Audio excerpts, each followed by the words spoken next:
It's a basic human need to ask, who are we? Where do we come from? How did we get here? Why do we look the way we do?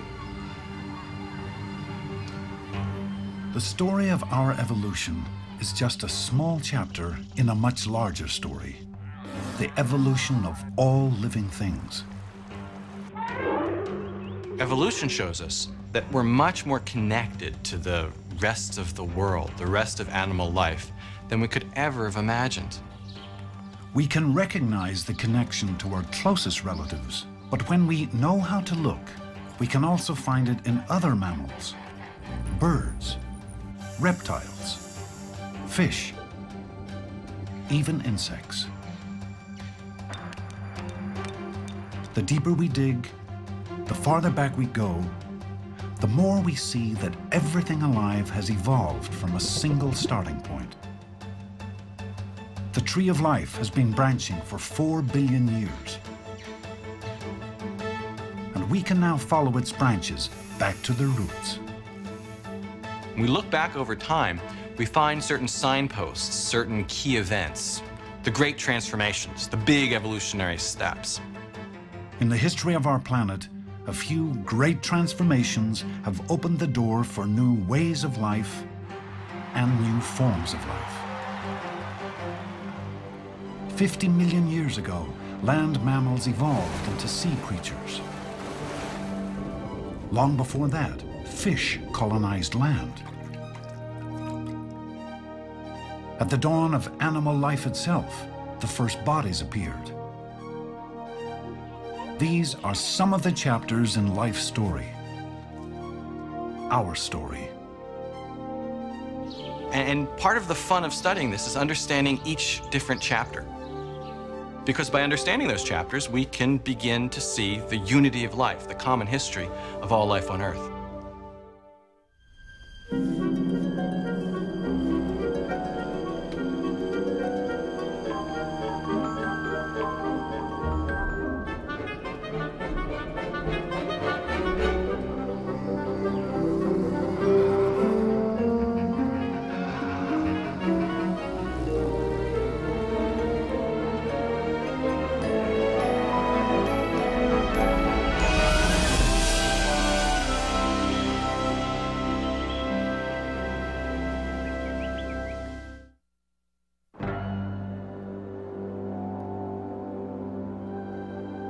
Human civilization stretches back thousands of years.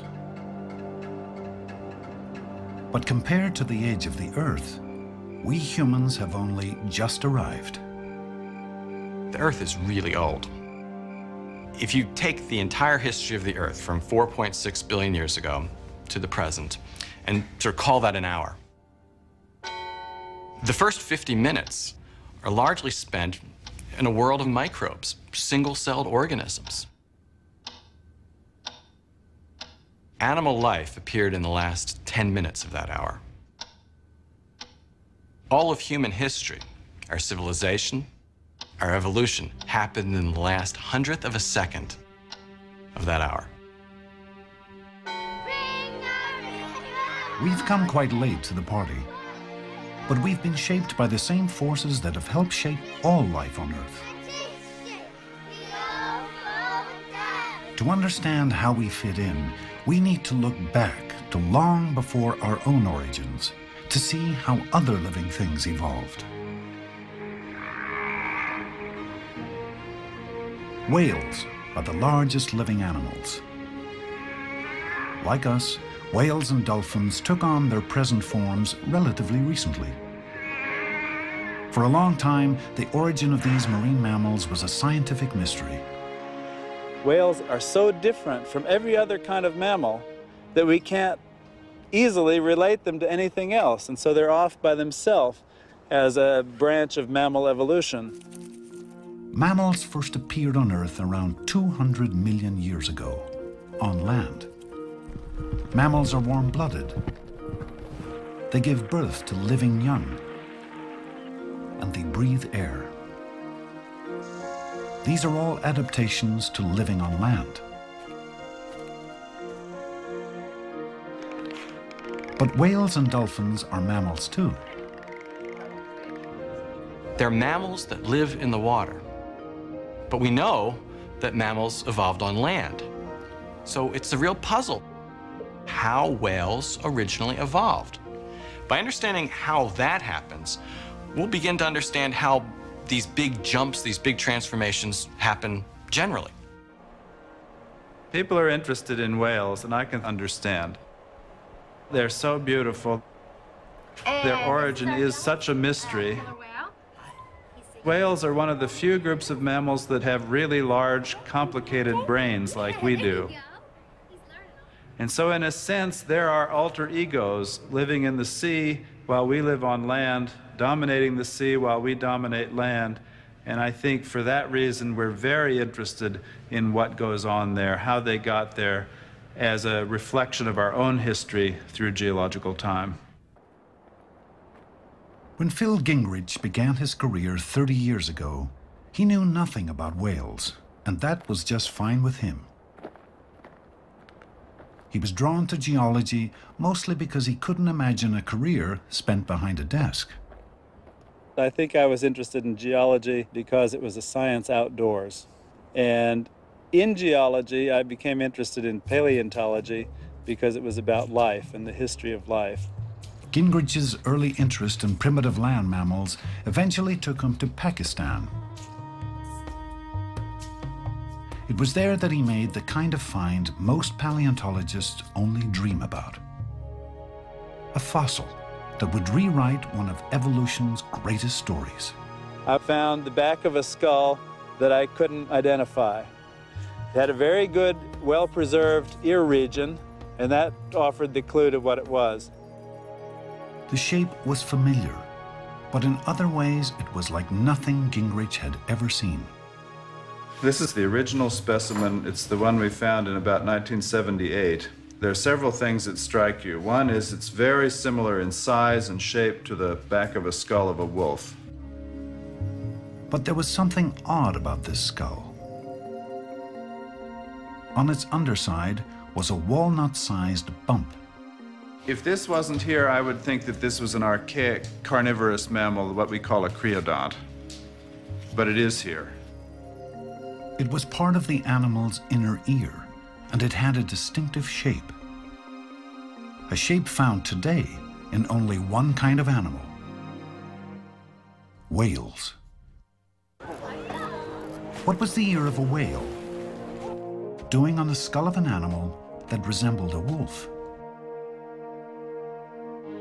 Gingrich was intrigued, so he constructed a model of what the creature's full skull might have looked like.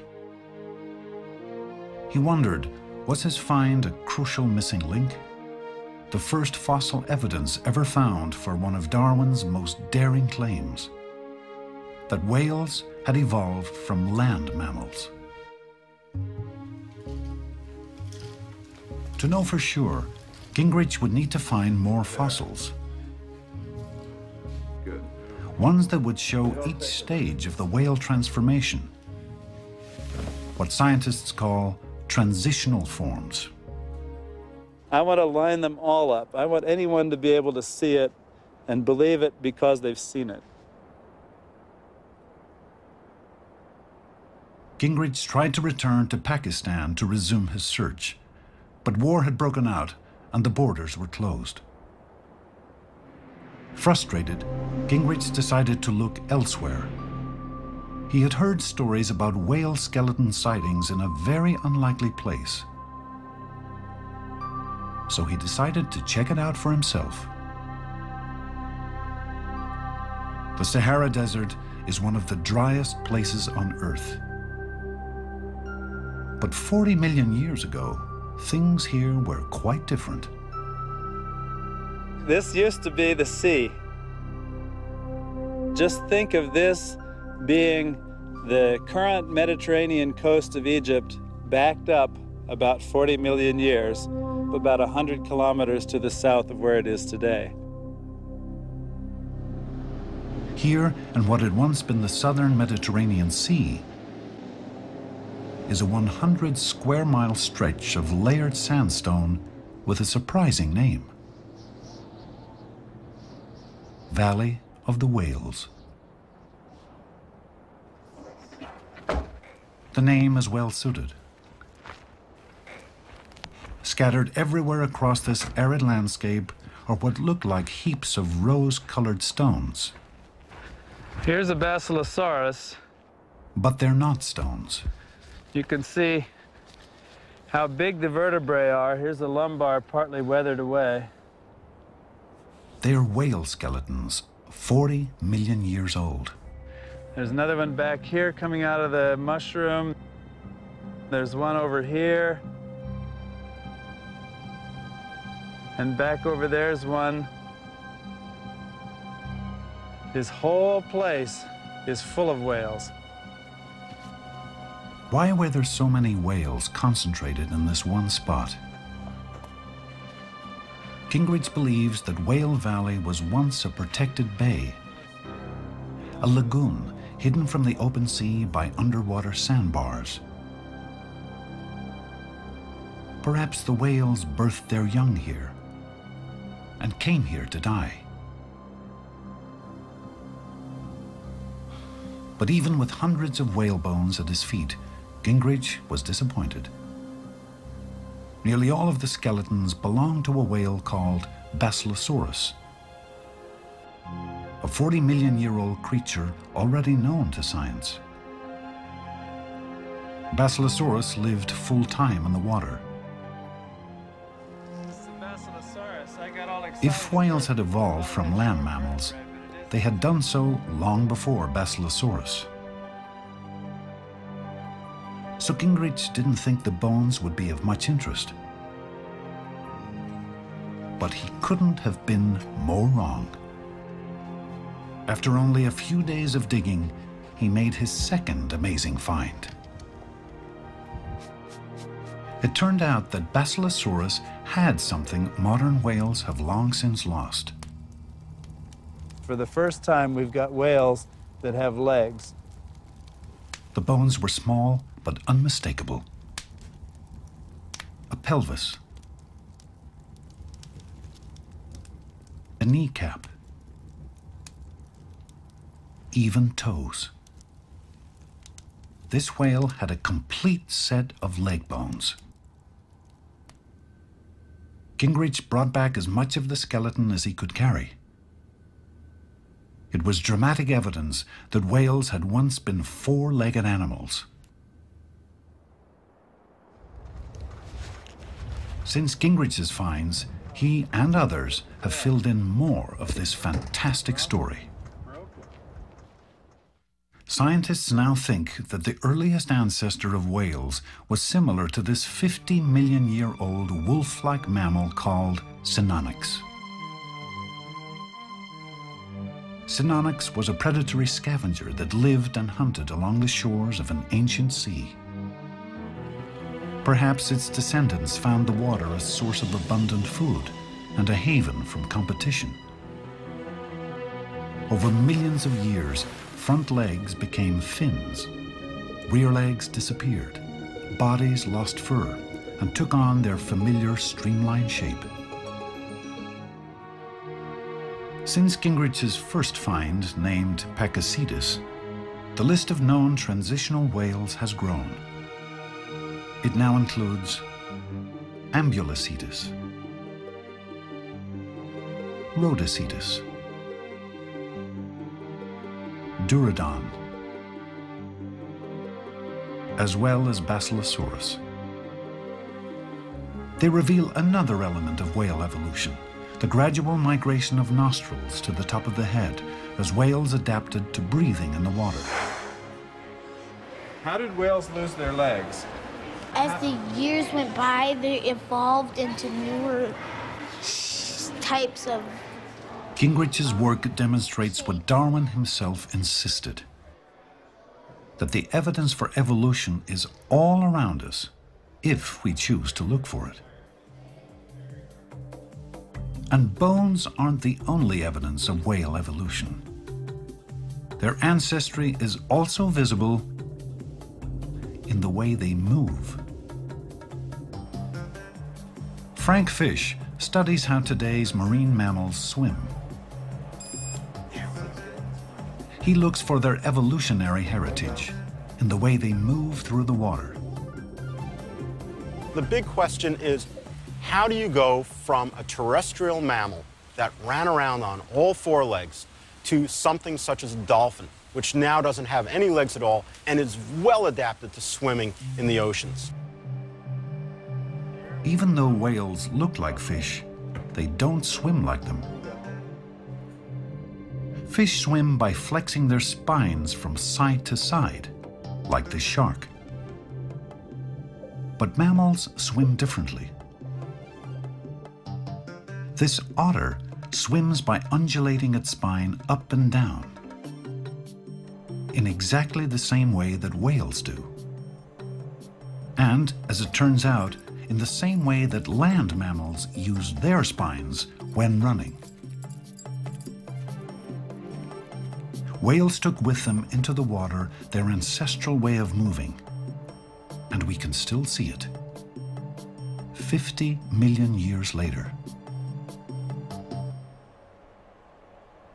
In one sense, evolution didn't invent anything new with whales. It was just tinkering with land mammals. It's using the old to make the new, and we call that tinkering. And it does this in every animal group at every time during evolutionary history. The starting point for whales was a four-legged land animal that lived over 50 million years ago. But land animals were also the product of a transformation, a much earlier one. Hundreds of millions of years ago, there were no animals on land. Before then, all our distant ancestors lived in the water. So at some point, you had the shift from life in water to life on land. That's a huge change.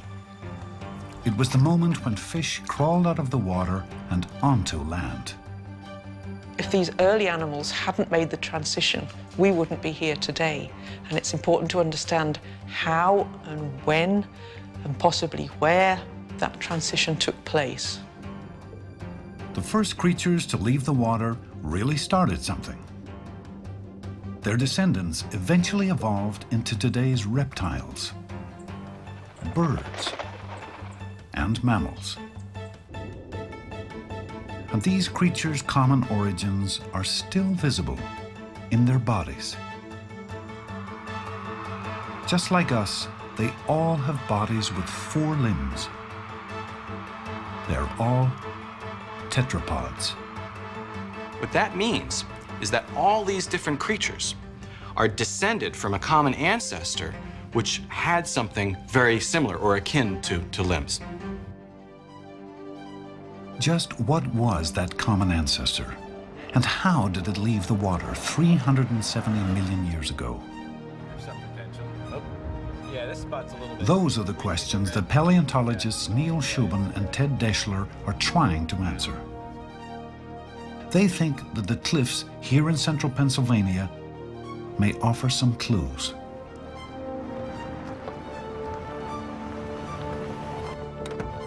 All right, I think it's a good day for fossils. What do you say? Great day. Let's find some. All right. Hey, Doug. Hey, Doug. How's it going? Good. Good trip up. What'd you say we go over here? That's good. Did some good digging in today. An unlikely spot to hunt for early tetrapod fossils. Treasures await for us today. But they're here because the rocks in these hills are just the right age, laid down during the period in Earth's history called the Devonian. Yeah, it's really good. Back in the Devonian, this place was very different. It was south of the equator. Remember, the continents are continually moving around. And back at this time, we're actually dealing with a much more tropical climate in Pennsylvania. Hundreds of millions of years ago, the fossils and sediments in these layers were collecting on the bottom of a stream.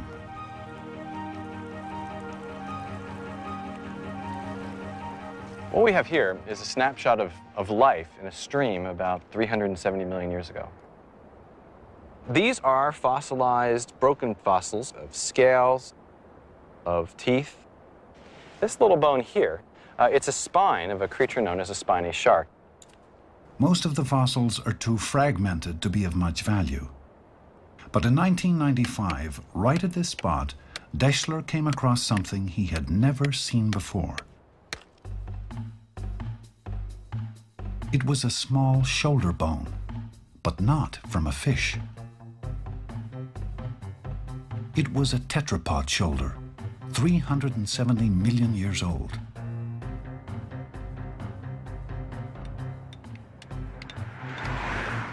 Shubin and Deschler had unearthed the remains of one of life's first four-legged creatures. It was the first evidence of these early tetrapods from all of North America, and that made it very exciting.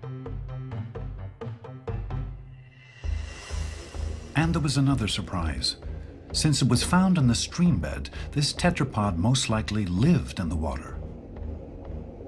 And it's a very surprising discovery. It's not something we necessarily would have predicted.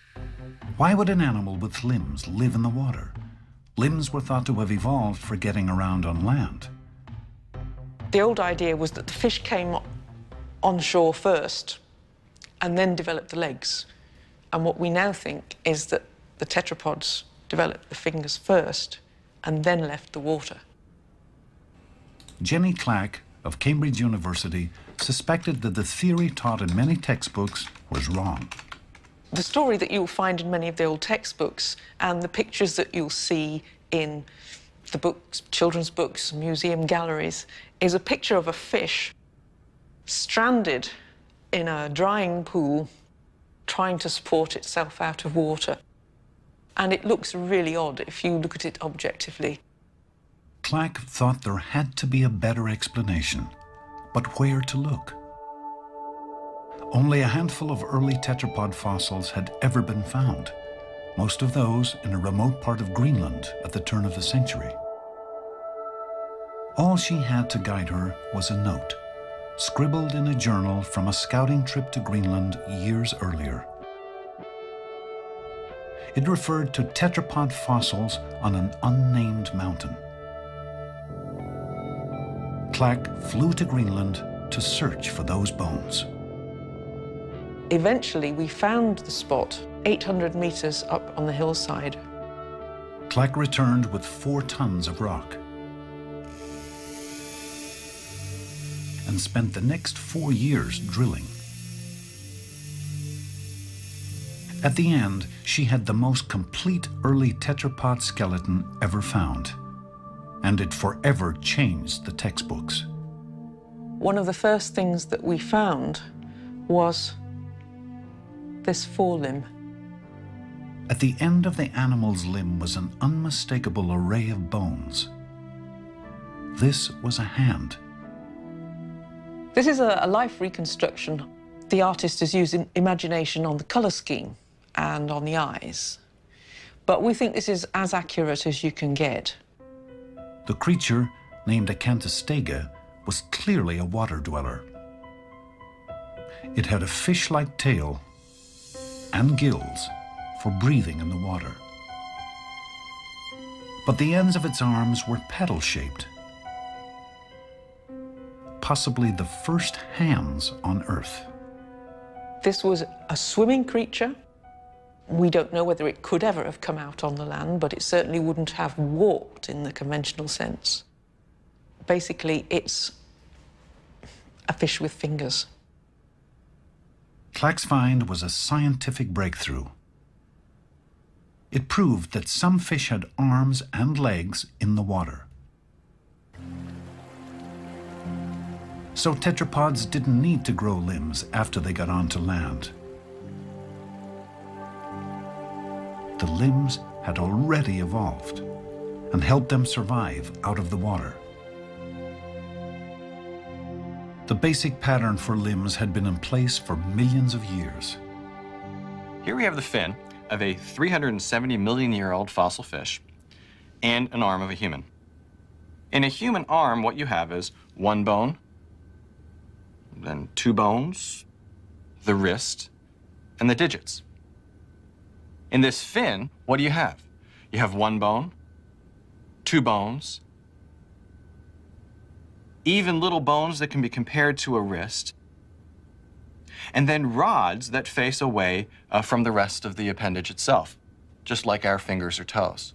So you have, in a fish fin, already set up about 370 million years ago, many of the bones that are used in a tetrapod limb.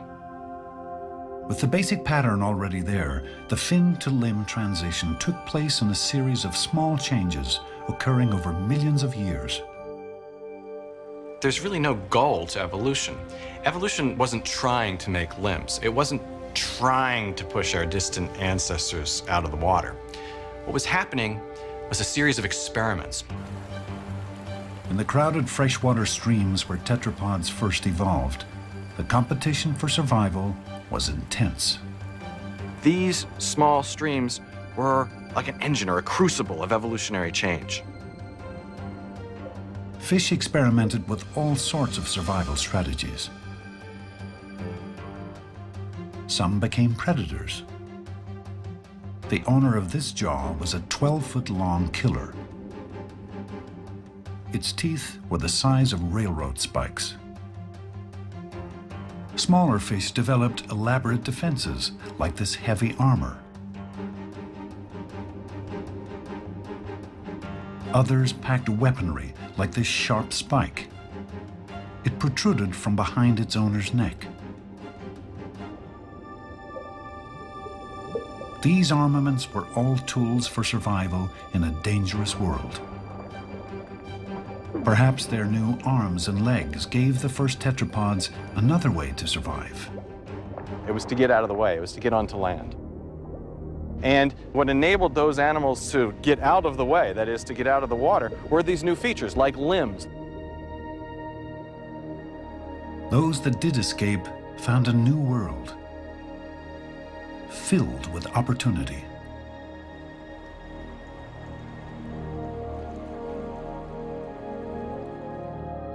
The transformation from water to land was only the latest example of evolution experimenting with radically new forms. An earlier transformation, perhaps the most significant of all, occurred just over 500 million years ago. And it led to all animals as we know them. Evolution tinkered with fish to make limbs. But fish carry the baggage of their own past. Think of a fish. It has a head, it has a tail, and a bunch of fins in between. That's a body plan, the way the body's put together. But that's just one of many ways of putting animals together. I mean, some animals are like discs, like jellyfish. Other animals have lots of little legs. The question is, what sort of tinkering led to these body plans? I mean, really what we're dealing with here is the origin of animals. According to the fossil record, animals appeared upon the Earth in a short burst around 570 million years ago. Scientists call this crucial transformation the Cambrian Explosion. The Cambrian Explosion was effectively one of the greatest breakthroughs in the history of life. About 500 million years ago, suddenly things change. We have this extraordinary explosion of diversity. And this sudden appearance of the fossils led to this term, the Cambrian Explosion. And Darwin, as ever, was extremely candid. He said, look, this is a problem for my theory. How is it that suddenly animals seem to come out of nowhere? And to a certain extent, that is still something of a mystery. Most of what we know of the Cambrian Explosion is a result of a single discovery, probably the greatest fossil find in history. In 1913, while climbing in the Canadian Rockies, paleontologist Charles Walcott discovered a layer of shale containing thousands of exquisitely detailed fossils. These animals, all sea dwellers, were caught in a catastrophic underwater mudslide. Over the next 500 million years, the seafloor which entombed them rose to become the top of a mountain. Walcott removed over 60,000 fossils from the site, which he named the Burgess Shale. Simon Conway Morris has studied the fossils for over 30 years. It's almost as if you've gone to another planet, you've been given a fishing boat and a net, and you've been allowed to throw that net over into the deep ocean, and you had no idea what was going to come up. Some of the Burgess Shale creatures were familiar. And here we've got one of the trilobites. We see the delicate soft parts also preserved. Trilobites are extinct arthropods, creatures with external skeletons. Today's arthropods, like crabs, lobsters, insects, and spiders, are all descendants of creatures like these. Other Burgess Shale animals were bizarre, alien-seeming. An animal with 5 eyes and a long, retractable nozzle. One with long, sharp spines protruding from its back. Another with a circle of prongs around its mouth. And yet, as alien as these creatures seem, they are also surprisingly familiar. Like living animals, they have bodies with heads, tails, appendages. Specialized segments performing specialized functions. All the basic body plans found in nature today are here. Every animal that has lived for the last 500 million years has come from tinkering with these initial designs. We might even see our own ancestor here. And maybe this is the crown of the Burgess Shale. This is Pikaia. A tiny creature, Pikaia is one of the rarest fossils from the Burgess Shale. It's the only one with an internal nerve cord resembling a spine. That might mean that creatures like Pikaia were the earliest ancestors of all animals with skeletons. The idea is that this might be the precursor of the fish, and so ultimately, through a long evolutionary story, ourselves. Why does the Cambrian explosion matter? It matters for lots of reasons. And basically, it's part of our history. It's where we came from, and that matters very much. This is the time when the animals first appear. We look back and we can see part of our history unfolding. So what do we learn by looking at 600 million years of animal history? Evolution's tinkering with mammalness to make whales. In the same way, it's tinkering with fishiness to make tetrapods. And it's tinkering with animalness to make all the different body plans that we see. All these different creatures are variations of the same theme, restated over and over again. The question was, what was evolution tinkering with? One of the remarkable discoveries of the last 20 years is that evolution's not tinkering with the bodies. It's tinkering with the recipe, the machinery that builds bodies. What is that recipe? What is that machinery? It's the genes. Fossils record the changes in animals' bodies over time. But just how bodies change was unknown. The search for the genetic mechanism of evolution took most of this century. When scientists finally found it, they were astonished by just how simple it was. One of the key players was Mike Levine. I was, I guess, kind of a weird kid. I always liked bugs. We had a nice big backyard, and I could go back there. It was kind of a sanctuary, and I played with bugs, dissected them, manipulated them. That's really the most pleasant memory I have. Levine's affinity for bugs led to his study of biology. One insect in particular became an object of fascination. They have a quick generation time, and they have lots of pattern. I mean, you wouldn't know it if you look at a distance, but when you look under a microscope at an adult fruit fly, you'd be astounded by the number of bristles, the intricacies of their wings, the patterns of their eyes. But the embryos are something else. I do love the embryos. Scientists had long suspected that embryos held clues to how animals evolve. All embryos start out as clusters of nearly identical cells. But soon, an embryo partitions itself into specialized segments,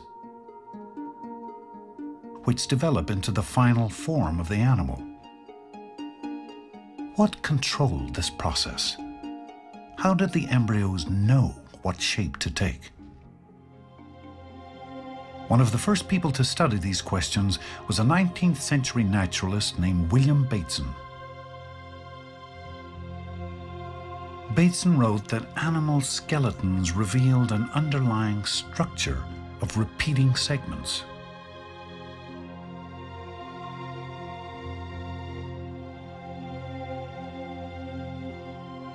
He also observed that animals occasionally developed with some segments in the wrong places. Insects with legs in the wrong place, crabs where a claw was transformed into a leg, pythons with extra ribs, or frogs with extra cervical vertebrae, and all these sorts of things. To Bateson, these developmental errors meant that the underlying blueprint for the animal was being disrupted. He had no idea how it happened, but he suspected that these random changes might provide the fuel for evolution. By the 1940s, scientists working with fruit flies had learned how to cause disruptions in the developmental blueprint by dousing growing embryos with radiation and poison. And so when they did that, they found flies with changed wing structures, changed legs, and these very special flies that have one part of the body in the wrong place, or a copy of a normal part of the body in another place.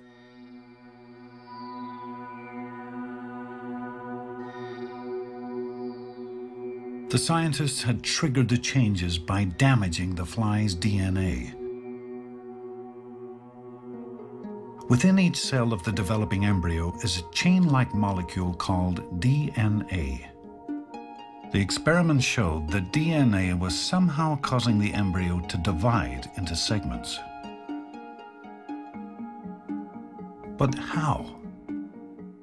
Scientists were just beginning to grasp that the DNA itself was made up of segments, called genes. The question was, how did the genes shape the body? One researcher, Dr. Ed Lewis of Caltech, studied this question for 30 years by crossbreeding thousands of flies. Lewis's work led him to a controversial idea.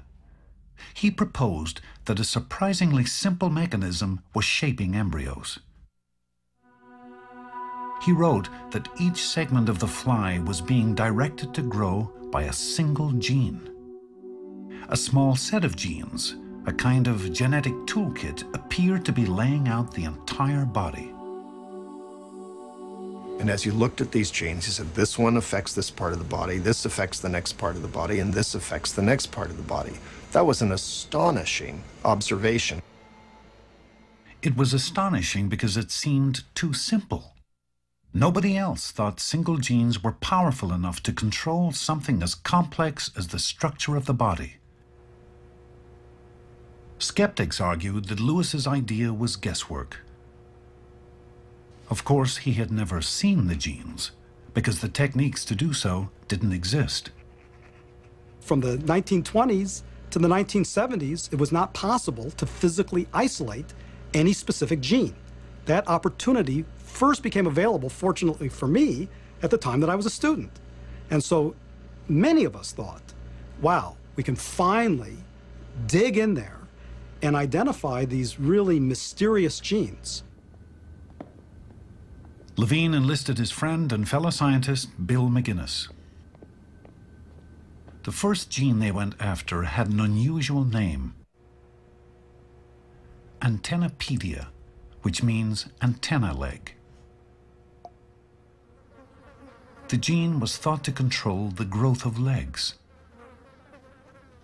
When the gene misfired, flies grew legs in the wrong place, on their heads in place of antennae. In normal flies, legs grow from the midsection, the area called the thorax. So Levine and McGinnis decided to hunt for the gene in the thorax of a normal embryo. The expectation is that Antennapedia would be active, expressed in the thorax, the developing thorax of the embryo. But who knew? Levine and McGinnis had to do something no one had ever done before. They had to find a way to see a gene in action. We wanted to light up the gene. And it was very painstaking work. The project called for new and untested methods. At first, it didn't work very well, and there were a number of technical problems to solve. The team had to find a delicate balance of radioactive probes and toxic enzymes. Too much of either would destroy the embryos. The process was not very gratifying on a day-by-day basis. Unbelievably tedious. It took months of trial and error.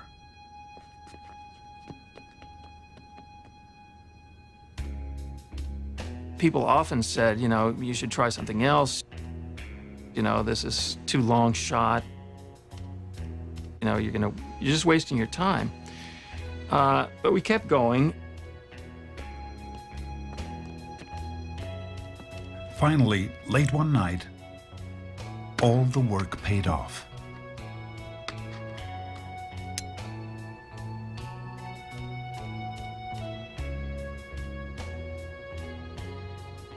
And there was this moment when we saw that the gene was turned on in a band in the middle of a very early embryo. This had never been seen before. The Antennapedia gene was acting like a master switch, turning on the segment of the embryo that would become the thorax. The implications were mind-boggling. If single genes like Antennapedia could define whole segments of an animal, these genes were acting like architects of the body. And if one of these genes turned on in the wrong place, striking changes to the body could result.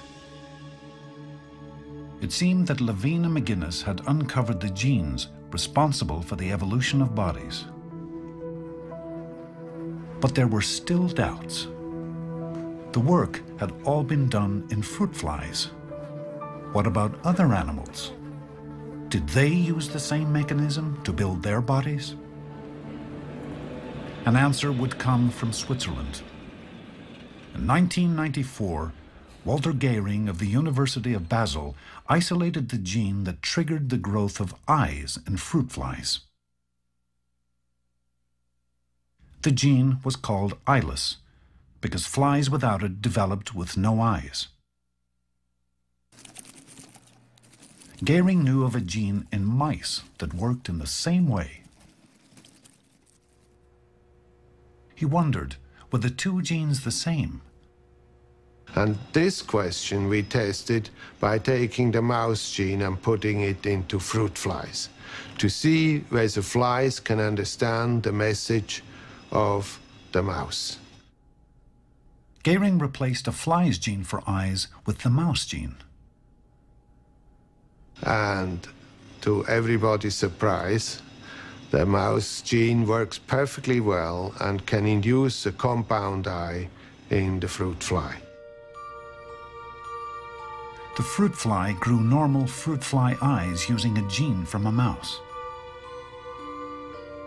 Not only did the two creatures use the same mechanism, they used the same gene. This was the mechanism behind extra wings, legs sprouting from heads, and Bateson's deformed animals. The century-long search was complete. The genetic engine of the body's evolution turned out to be a tiny handful of powerful genes. So what this means is in some ways, some sense, evolution is a simpler process than we first thought. When you think about all of the diversity of forms out there, we first believed that this would involve all sorts of novel creations, starting from scratch, again and again and again. We now understand that no, that evolution works with packets of information and uses them in new and different ways and new and different combinations without necessarily having to invent anything fundamentally new, but new combinations. Suddenly, the commonality of form among animals was understood. Animals resembled each other because they all used the same set of genes to build their bodies. A set of genes inherited from a common ancestor that lived long ago. And what we see now among all the animals are just variations on a body plan that existed 500 million years ago. And there's only one inescapable conclusion you can draw from that, which is if all of these branches have these genes, then you have to go to the base of that, which is the last common ancestor of all animals, and you deduce it must have had these genes. So the whole radiation of animals, the whole spring of animal diversity has been fed by essentially the same set of genes.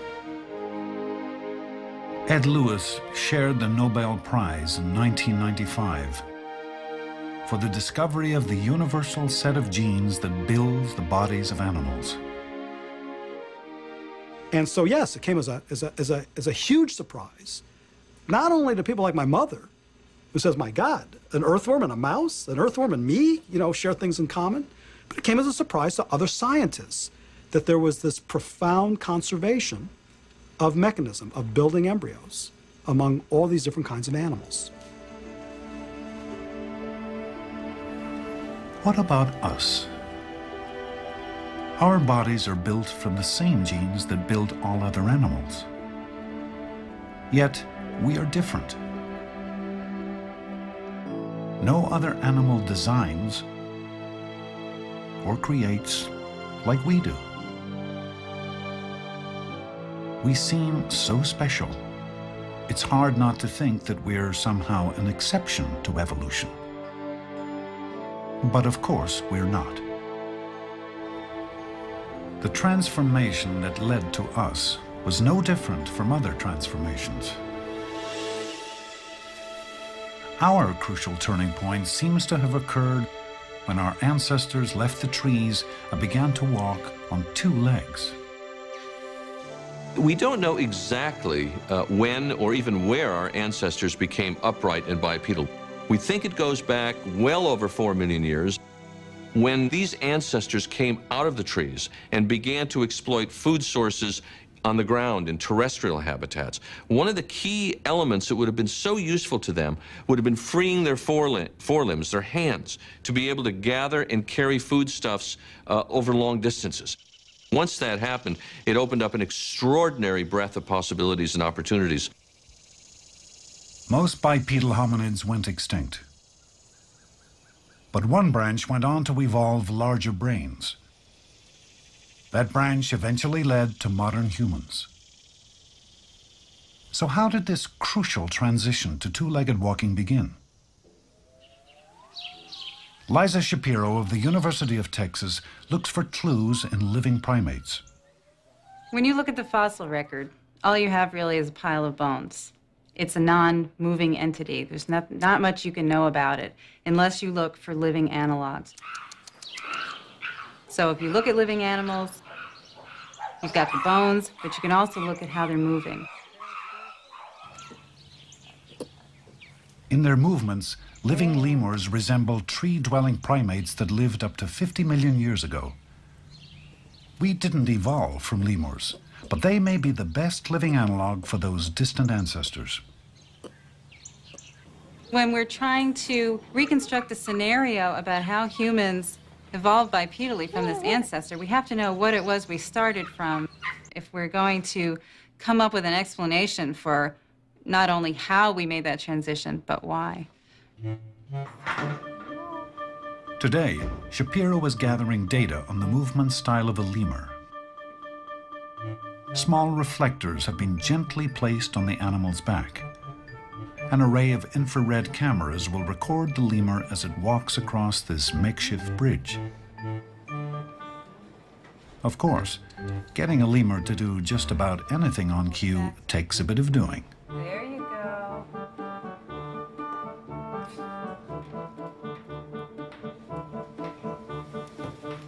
Leap up this time.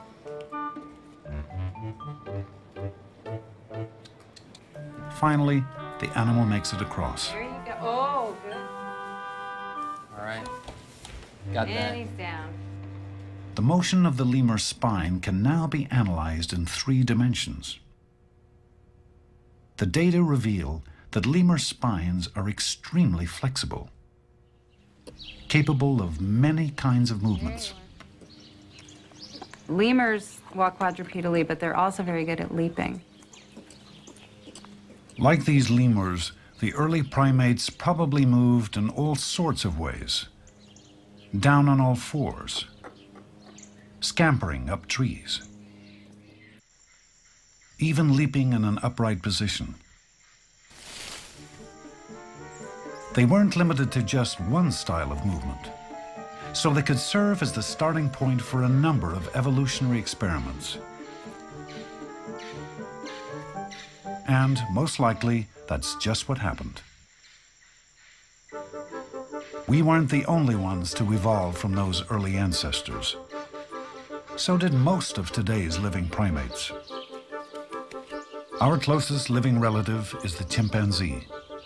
Stand up. We didn't evolve from chimps, but we do share a recent common ancestor. Can you walk over here? That's why our DNA is nearly identical to theirs. And why our skeletons have the same number of bones arranged in nearly the same way. But the few physical differences that set us apart seem to have made a great difference. Chimps don't walk on 2 feet. Jewel. They've evolved a different style of getting around called knuckle walking. Knuckle walking is a very specialized adaptation that we see among chimps and gorillas today. It's an adaptation to walking on the ground. Knuckle walking was as valid an evolutionary experiment as 2-legged walking. But the difference in our walking styles, which may have affected our intellects, is seen in the few slight differences in our skeletons. Here are 2 skeletons of modern primates. This skeleton I'm sure you all recognize because it's a skeleton like yours and mine. This is a modern human. But this smaller skeleton is one of our closest living relatives, the chimpanzee. We began walking on 2 legs, and that made a whole series of modifications in the skeleton. In humans, the spinal cord comes out of the base of the skull and points straight downwards rather than coming out of the back of the skull. The pelvis is shaped very differently. A chimpanzee has a long, narrow pelvis. Ours is short and squat. We walk with our knees close together. Chimpanzees walk with their knees wide apart. These are minor differences. These are the sorts of tinkering that evolution did to change us into a modern biped. What if our ancestors hadn't stood up?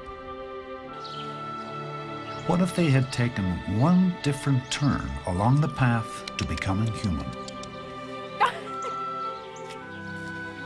One of the great misconceptions that most people have is that once our ancestors stood up, it was almost inevitable that we would be here today, that the egocentric species, Homo sapiens, would evolve in this manner.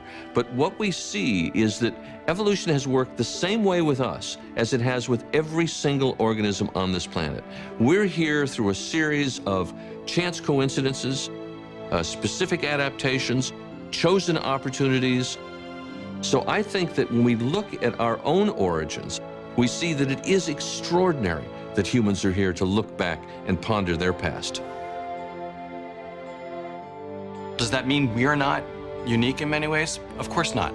We're the ones telling this story. And that's very important. that evolution, that life has gotten to the point where it can tell this story.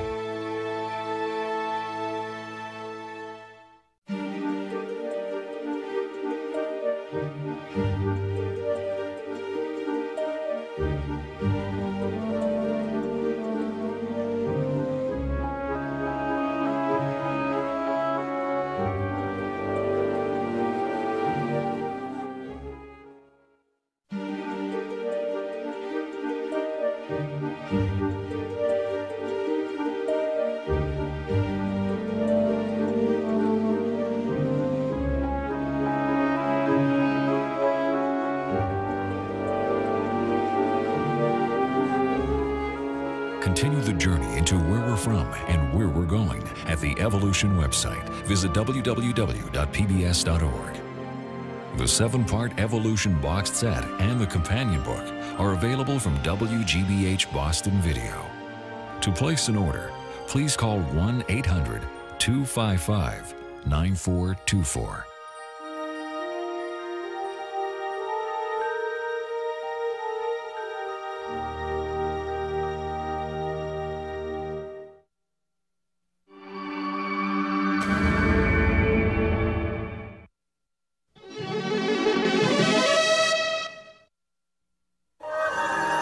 This is PBS.